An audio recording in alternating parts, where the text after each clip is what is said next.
First angle of video presentation.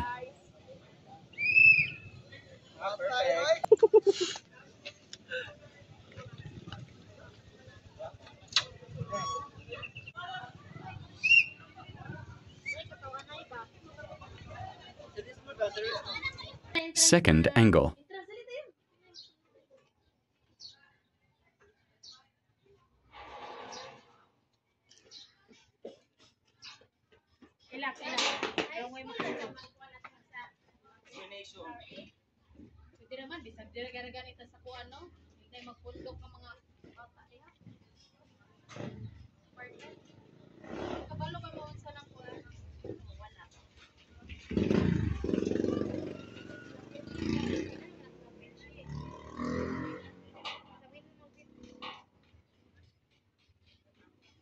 Pwede na guro sa boarding house. Uy, daghan mo kito indok dito sa mo, ah.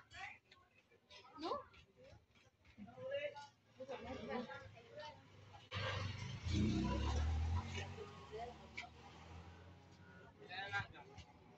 1 minute. 1.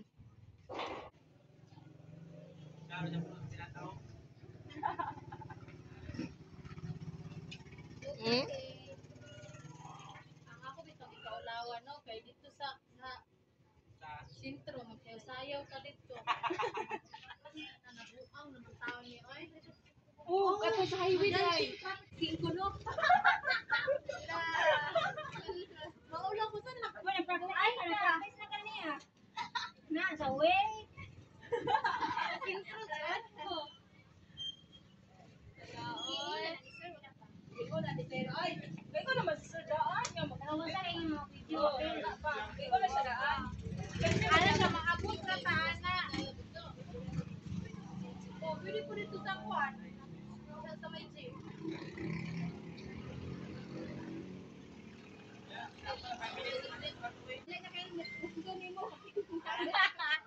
Sirade! Tayo na nga.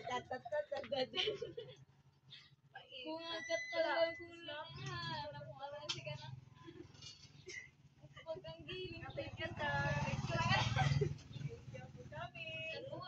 What if crossing? Lagi siya diha aron. Ibanda kita pa yung. Kontrol ko. Dala.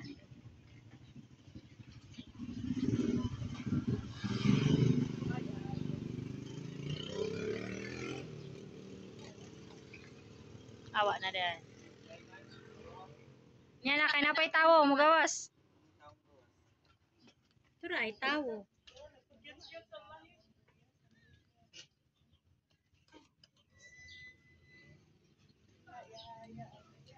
Dahil saan to na itong kuwan? Parts and function? Naoy. So, kung abo ka na, pwede na, di ba? Pwede na? Sakyanan man na. Morning. Okay. Third angle discussion about .RA 10,931. From the department are here assigned to talk about the Public Act number 10913, which means it is Anti-Destructive Act of year 2016. So what this act prohibits this, kita nyo lang sa paragraph.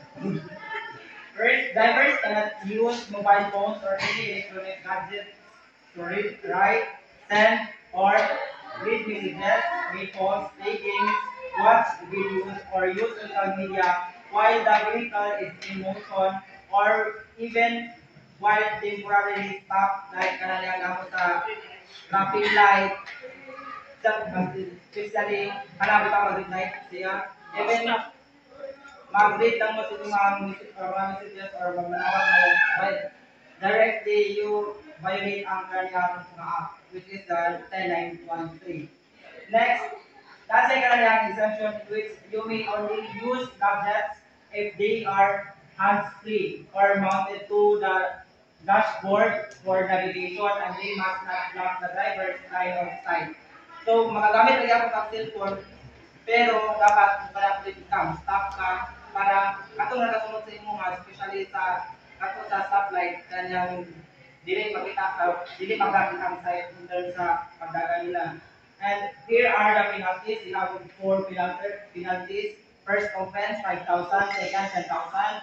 Third, 15,000 plus 3 months license suspension for the third offense.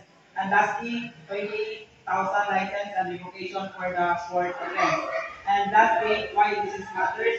Because even 2 seconds of glance at your phone can cause a serious loss. And that's one thing. Thank you for watching.